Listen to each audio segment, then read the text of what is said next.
weak lensing, or gravitational lensing. So how's the pace so far in the morning? Am I going too fast or is it okay? So it's fine. So it's not like I'm going too fast. Okay.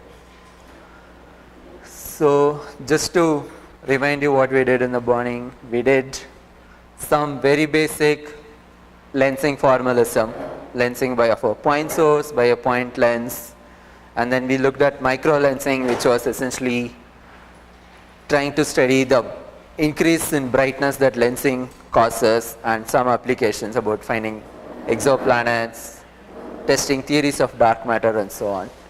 And now we'll move more towards concepts in weak gravitational lensing, where these effects are not apparent in any particular given galaxy or a star, but you only have to do this statistically.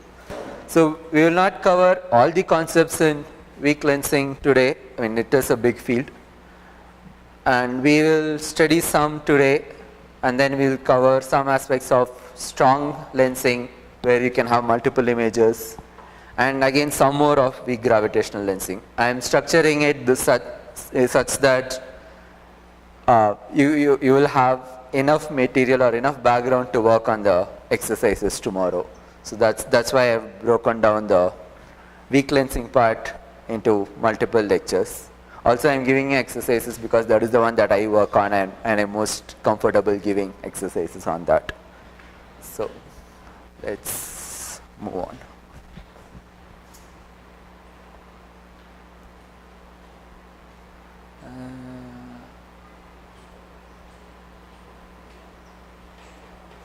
Okay. So remember this expression from morning where this is the deflection angle created by a point mass of mass m, and psi was this impact parameter that we had. So one of the things, so that's also the formula that I wrote down here. So one of the things that you need to note about this is that it is linear in mass, or it is linear in m. So that means if you have a collection of masses m, all these angles just add up. For instance, also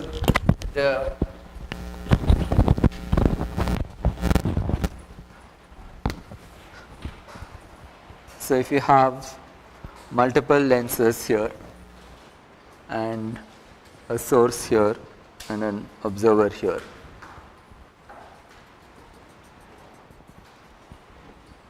so you can imagine a light ray going this way, gets bent this way,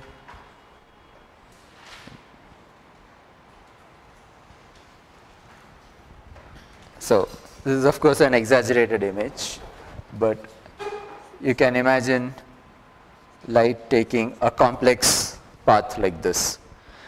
And what we are doing at every stage is to say that light travels in a straight line until it hits the lens, or until it is at this point, and then it bends suddenly until it hits the next lens, and so on and so forth. So, and if you want to see the total deflection angle, you get it as the sum of individual deflection angles. So that's expressed in this. That's expressed here. Yeah. Okay, I think my battery just died.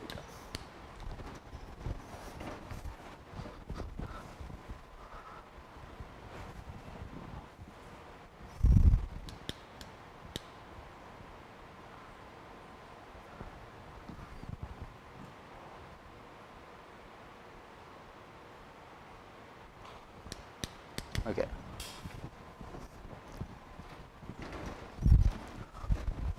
So you can write it as the sum of individual deflection angles, where I am considering each lens I has a mass dm, and it carries this label I, And in the continuum limit, if you have a distributed source and not, if you have a distributed source like this rather than a point, you just have to integrate over all of this lens mass.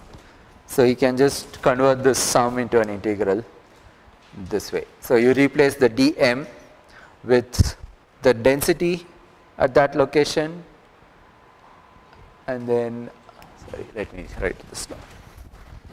So we have alpha hat is 4g over c squared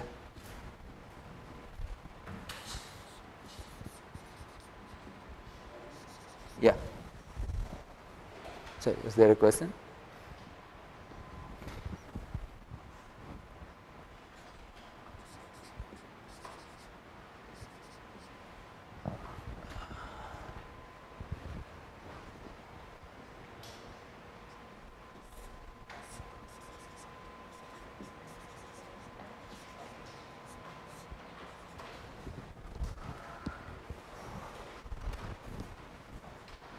So, you can write this dmi as the density at this particular location, which I have separated into a two-dimensional vector and a third coordinate. So the lens is present in 3 dimensions, but for our convenience, I split it into 2 plus 1 component objects, because in lensing we deal only with two-dimensional vectors.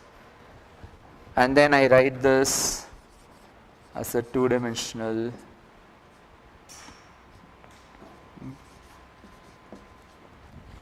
So is this clear?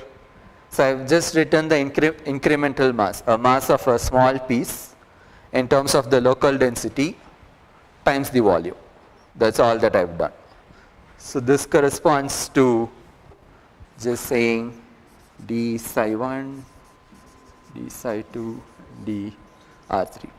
Yeah, question.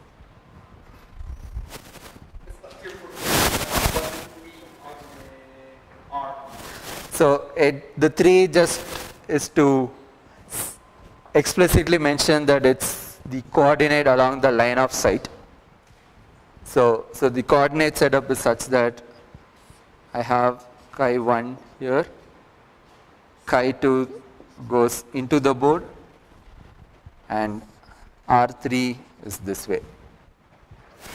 So R3 is along the line of sight.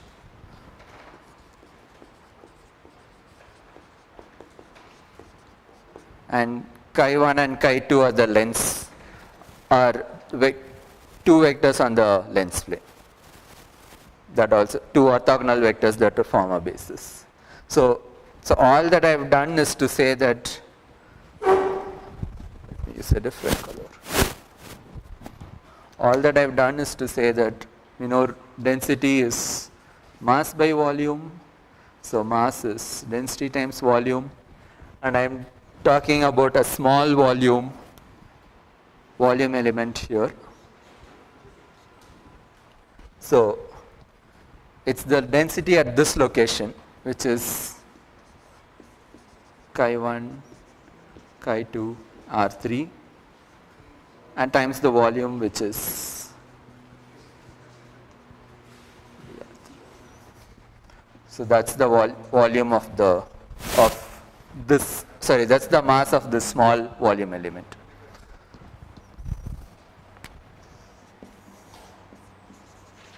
And so if you've done electrodynamics, so the standard notation is to use prime for all the charge variables, the location of the charges, or in this case, that's what I use for the lensing. Give me 1 minute.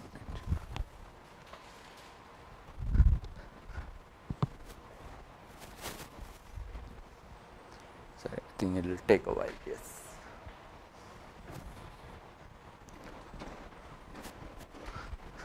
So the chi is any general coordinate, it is wherever you are looking at, and chi prime refers to every point on this lens distribution.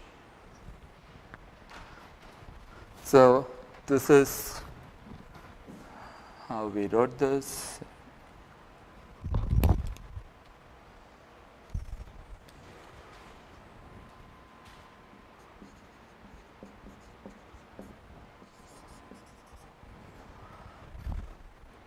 And the next step is to say that we don't really care how it is distributed along the line of sight, because it's not very sensitive to the distribution here. So it depends on where the source is. It is different if this entire thing is very close to the observer or very close to the source. But I don't care the exact shape of this lens along the line of sight, because that is not going to affect the lensing so much. So what we do is to integrate this R3 component and have just the psi1 and psi2 components alone. So we will define what is known as the surface mass density. So essentially you just integrate along these lines. So let me use a different color.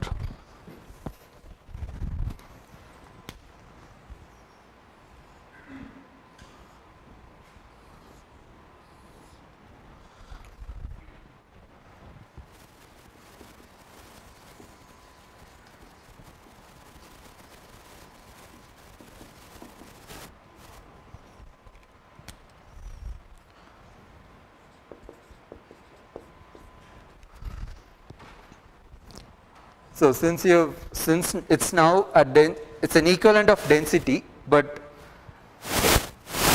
you're defining the density only in this surface, in the chi1, chi2 plane. So it's just called surface mass density, and this is what lensing is sensitive to.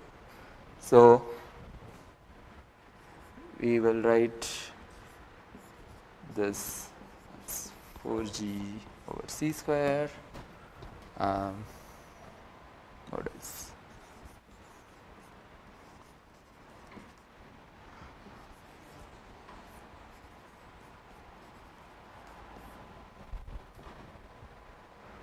Does this make sense?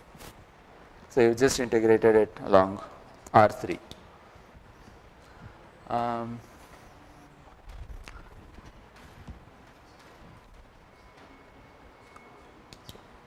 Is there something that I'm missing?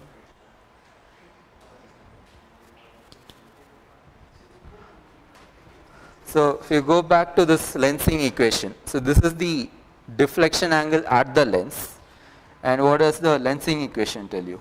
It will say that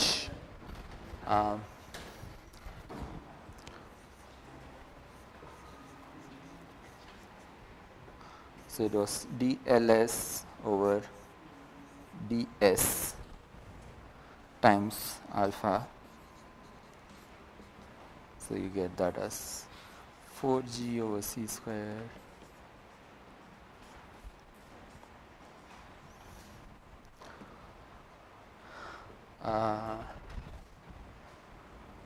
okay.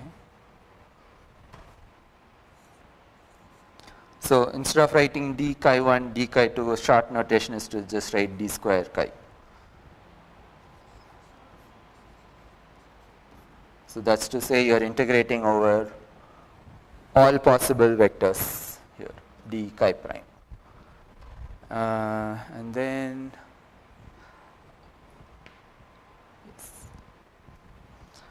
can also add and divide a pi. So we call this quantity made out of constants as what is known as the critical mass density, the sigma critical written there. So that's the convention. So it's not really an absolute constant. It depends on where the source and the lens are present. But again, we are assuming that the extent of this source itself is very, very small. That is, the dimension, the size of this source is much small compared to the distance from the observer to the source or from the source to the lens. So this is essentially a point at some location here,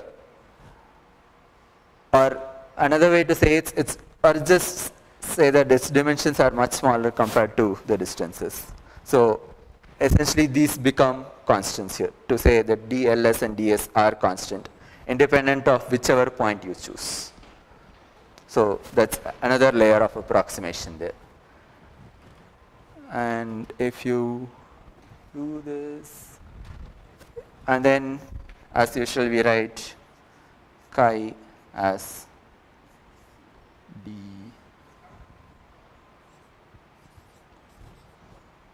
is it d? No, it's dl. So if you replace this chi with theta vector, you get the expression that's here. So you can write alpha in terms of sigma and sigma critical, and in weak lensing or in general in lensing this quantity is called as convergence. So this is essentially a scaled version of surface mass density, the scale being given by the critical mass density, and you can express the scaled deflection angle alpha as an integral of the convergence.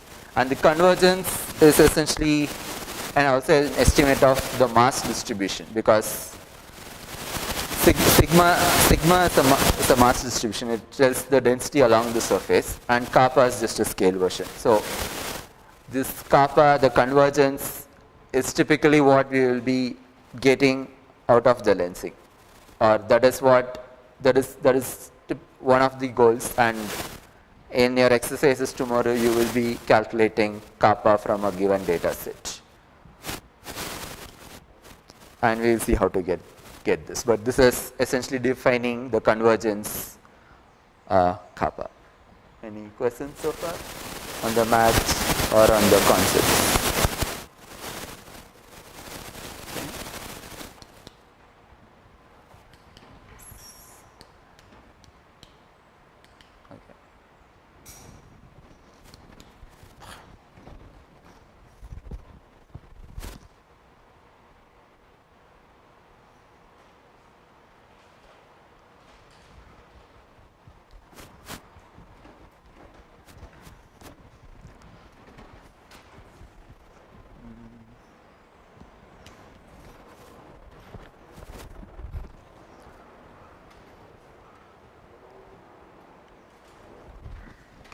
Can I erase this?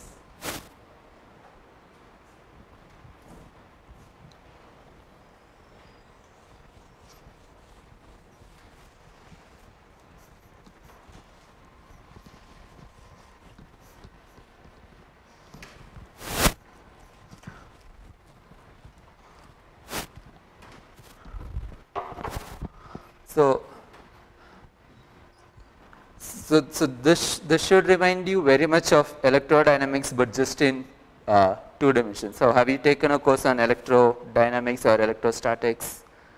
Okay. Has no one taken this course? But okay, but you've all done some vector calculus, right? You know what a gradient means. You know how to take multidimensional derivatives. I see few nods here, but what about the rest?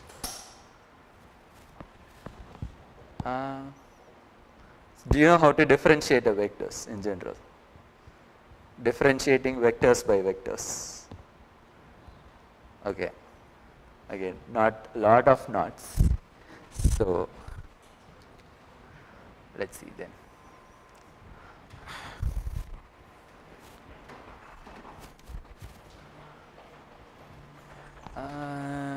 This goes easily if you know vector calculus.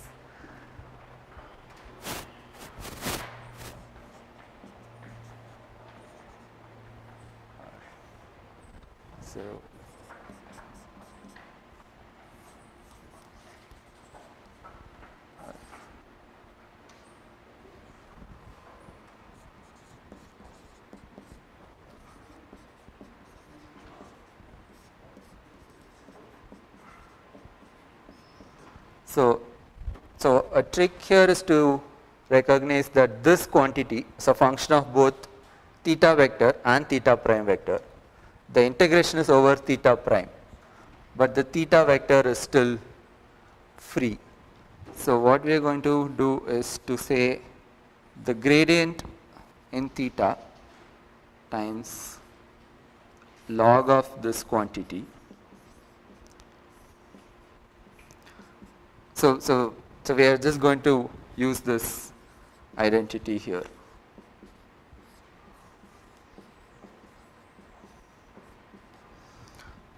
So do you know how this so do you understand what this means? So you are taking the derivative, or you are taking the gradient in the theta space. So the gradient in theta space would be to say del by del theta 1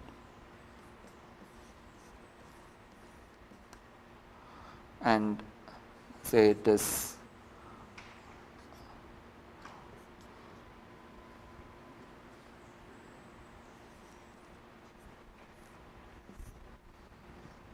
of some function. So this is how you will define the gradient. So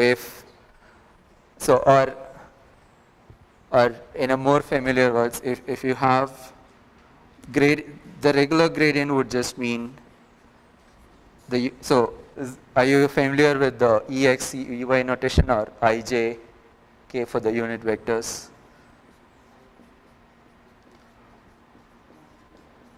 So in 2 dimensions, this is what it would mean. So this is saying take the derivative of the partial derivative of the function with respect to x, assign a unit vector along x, take the partial derivative of the function with respect to y, assign a unit vector along the direction of y, add them, and that's the derivative. Anyway, so not going through the math details if people are not very comfortable with this. What this essentially says is, remember I've been emphasizing that these angles are 2-dimensional objects, but we now have a quantity which is a scalar called the scalar potential, the lensing potential psi, which will take this vector dependence. So this says that, okay, even though you have not taken electrodynamics, you know what electric potential is, what electric fields are. So the idea there is to replace this concept of electric fields, which are vectors, little more difficult to handle, with electric potentials, which are easier because they are scalars. Then you can just add the potentials, and whenever you want the fields, you can differentiate the potential to get the electric field. This is very similar in concept. Rather than dealing with these 2-dimensional angle vectors, you are talking about a scalar potential that we call as lensing potential, and whenever you want 2-dimensional vectors, you just take the gradient to get the alpha. So I'm guessing since you have not taken electrodynamics, you probably do not know what Poisson equation in electrodynamics is. So let's skip this. But one of the exercises that you will do is to relate this lensing potential to the actual gravitational potential. So I will give that as one of the homeworks. It'll either be, yeah, it'll be there in the homework. But the homeworks will also have enough hints and intermediate steps to actually help you solve the problem. So do not worry if this is not very familiar.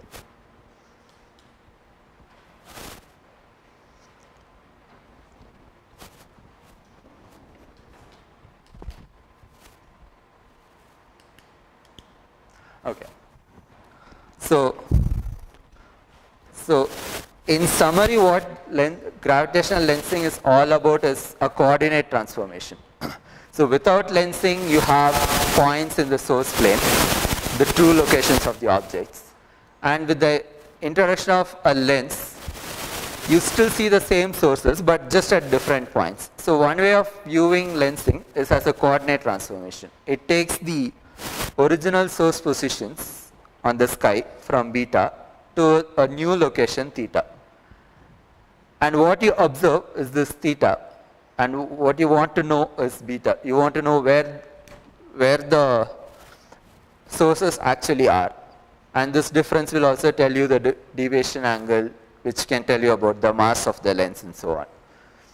So we are trying to invert this map. So given theta, we are also trying to find what the beta is. Now, so Liouville's theorem is just a fancy way of saying that if you have, so if you're looking at a source, the light ray from this point, if not for lensing, it would have come directly to you. Now the same, and you would have said that the source is at beta. Now that the same light ray takes a different path, reaches your eye, and then you say that its image is at theta. But no matter what path it takes, the number of photons, the intensity of light that this region emits is the same, and that's exactly what you get. So this is saying that in the absence of lensing, you would have received some intensity at the position beta, source position beta. Now instead you are receiving the same intensity at theta after lensing. So this is relating the intensity after lensing and before lensing. So this is the starting point of us inverting the map from theta to beta. And the next step is to say that, okay, this can be a complicated mapping from theta to beta, but I'm going to assume that it can be locally linearized. Or have you also done multivariate calculus? So it should be, if that's the case, then you will know what a Jacobian means. It is taking from one coordinate frame to another coordinate frame. If not, you can just consider it as a Taylor expansion of beta of theta about some point theta naught, some specified point.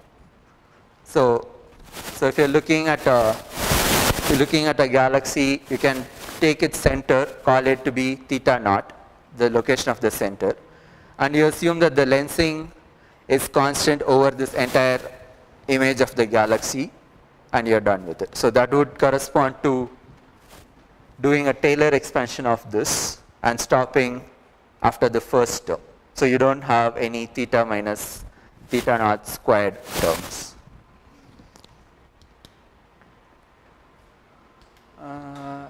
Yes.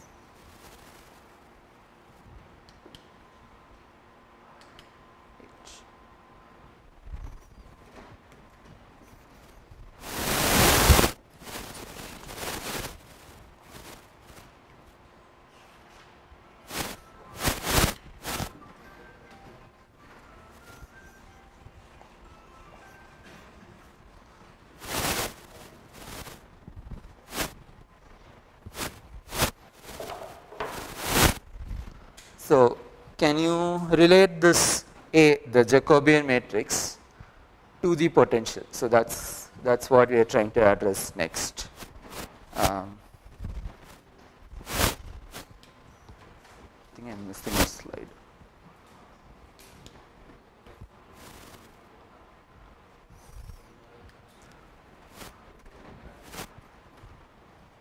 Okay, so this matrix A, or the Jacobian, is given as beta over d theta. So what do I mean by a vector divided by vector? So A is going to be a two-dimensional matrix. So call A as A11, A12, A21, A22.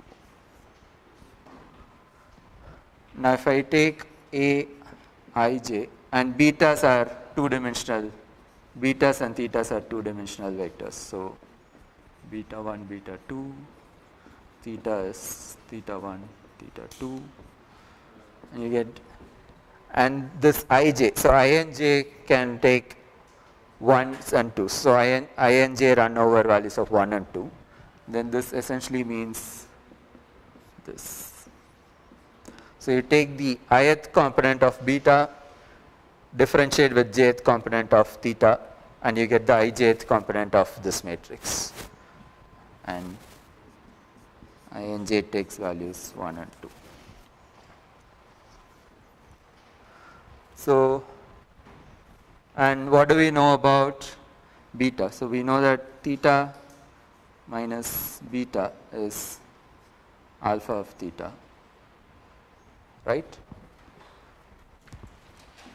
Or beta is theta plus. So this is the length equation that I wrote here, except that this is what I'm calling as alpha vector, the scaled deflection angle.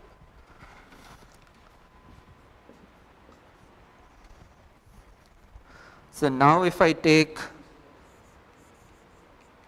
the ith component differentiated by jth component, what does this give you?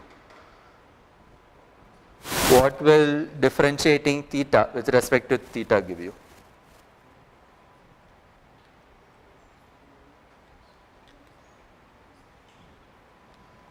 Will it be 1 or will it be 0 or? Okay. But remember, we are also dealing with two-dimensional vectors. So what do I mean when I differentiate theta by theta? So this essentially means, so the ith component of beta or beta I would mean theta I plus alpha I, or okay.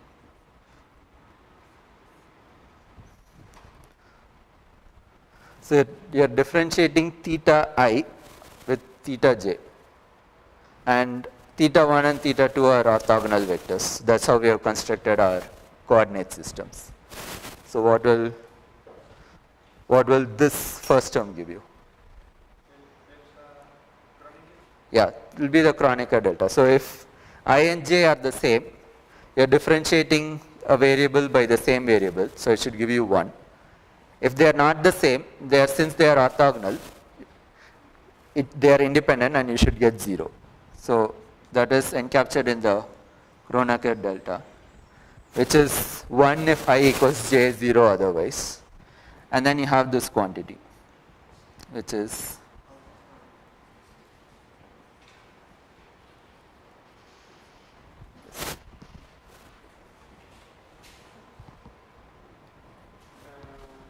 yeah. Would it be with respect to theta I or theta j? Theta j, yeah. Good one.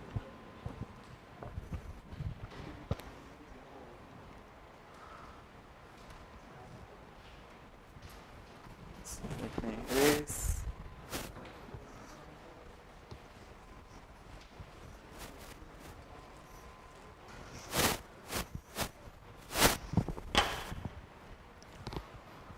Also, from the last slide, we wrote alpha as gradient with respect to theta of some psi. So this essentially means that alpha I is del over del, the partial derivative with respect to I of psi. So this is essentially what it tells you. So if you want to get the ith component of this vector, I can be either 1 or 2, then you differentiate with respect to the corresponding theta, the scalar potential, and you will get this deflection angle, or this component of the scale deflection angle. So that's alpha I. And if you substitute this in here, was this thing? No, sorry. This is minus.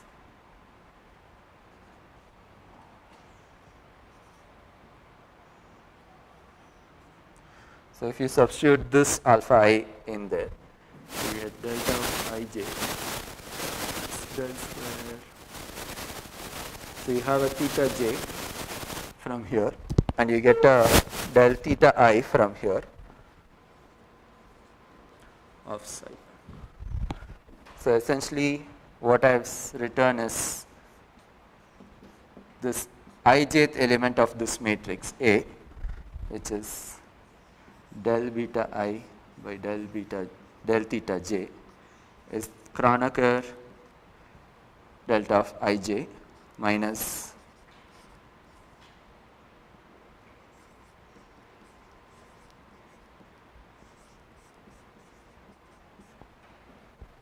So I've written in terms of a Kronecker delta and a second derivative of a scalar potential.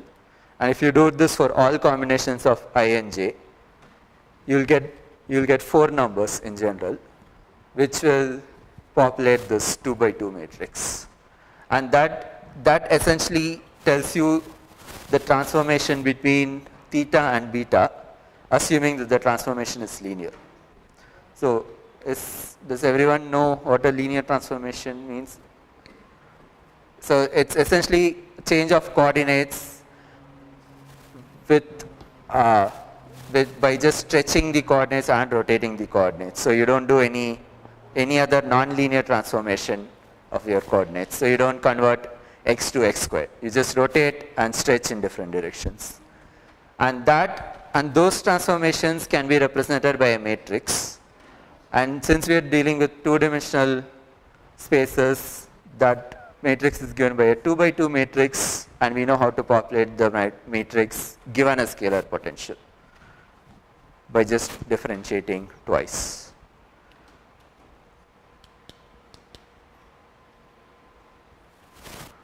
Okay, so now I'll ask you a series of questions. How many independent parameters are there in this 2 by 2 matrix? For example, so clearly it's a 2 by 2 matrix, so it has 4 entries.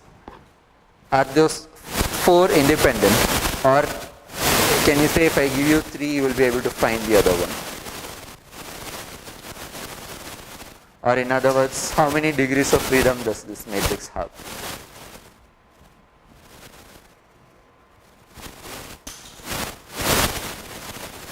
Or more specifically, if I tell you A12, what can you tell me about A21?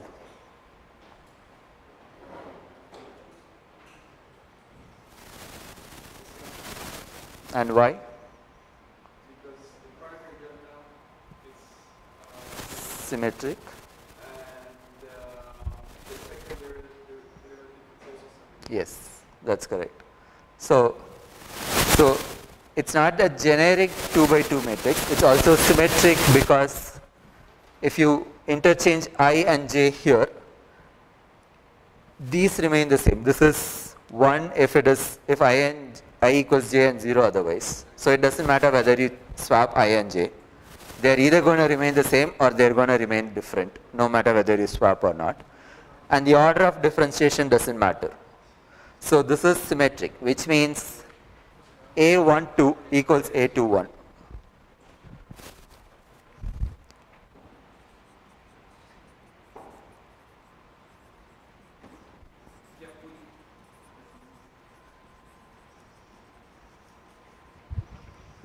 We are assuming the potential function is like a well-behaved function. Yes. Yes. Otherwise, it can lead to other problems. But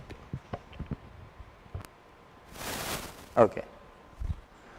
So it has 3 degrees of freedom. You need at least 3 numbers to specify this matrix completely. Okay. And what is the spin of it? So what do I mean by spin? So have you taken course on quantum mechanics? Any basic course? Okay. So then let me define what a spin of a matrix is, or spin in general is. So if you take a vector and if you rotate the vector by an arbitrary angle, you will not get back the same vector. You're going to end up with a different vector. But if you rotate this vector by 360 degrees in a plane, you will get back the same vector. So that's called a spin 1. So it's the number of times you get back the same object when you rotate by 360 degrees. So if you take a scalar function like theta or as a psi, so which means, so essentially it's a number. And what happens if you rotate a number? Yeah, so it does not even make sense. So it's independent of rotation. there is no concept of rotation in there. So it's called spin 0 because you get it all the time. You can rotate by any amount and you get it all the time. So in quantum mechanics, so maybe you've heard of the term called spin half. So an electron is called spin half because even if you rotate it by 360 degrees, you don't get back the electron.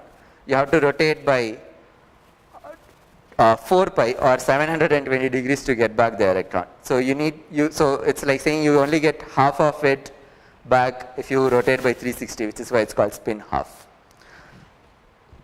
A spin 2 object would be such that if you rotate by 180 degrees, you get back an object, which means if you rotate something by 360 degrees, you get back that object twice. For example, let me make this concrete.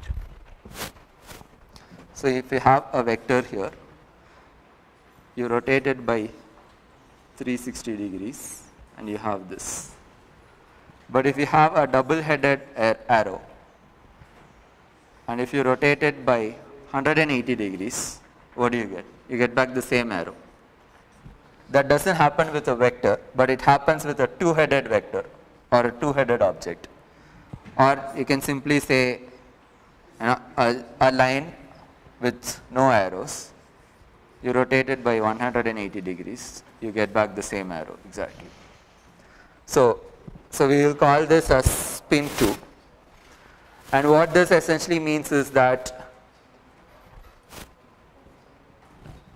so the statement that I am making is that A is a spin 2 object, which means if you rotate theta by 180 degrees, you will get back the same matrix.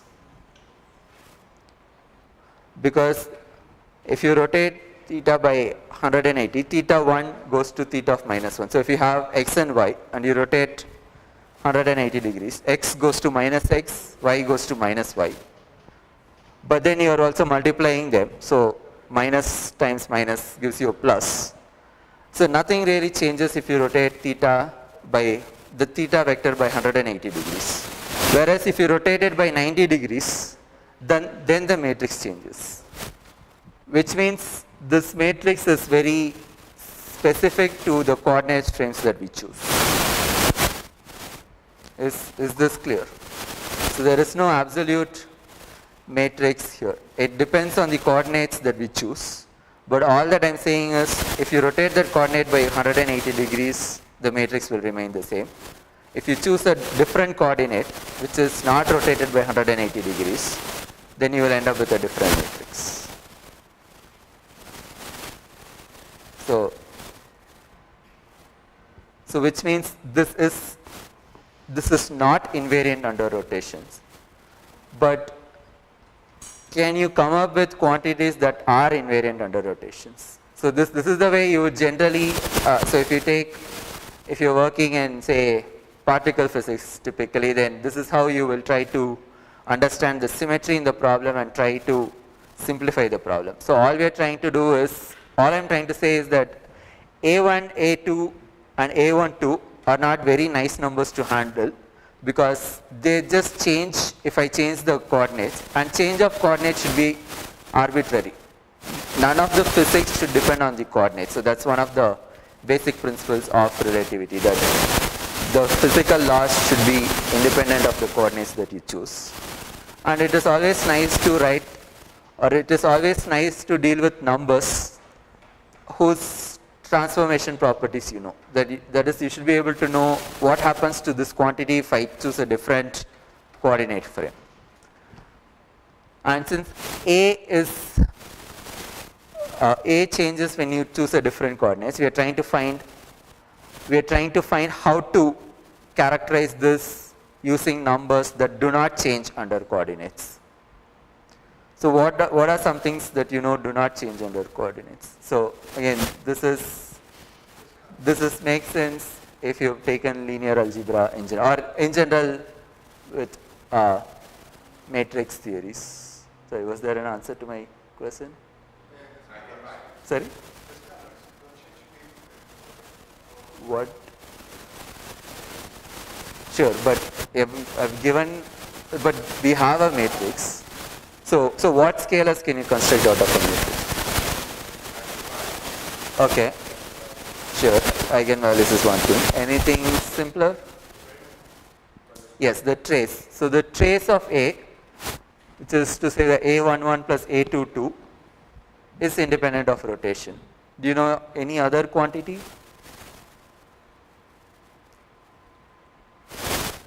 Yeah, the determinant is also a scalar. It does not change. So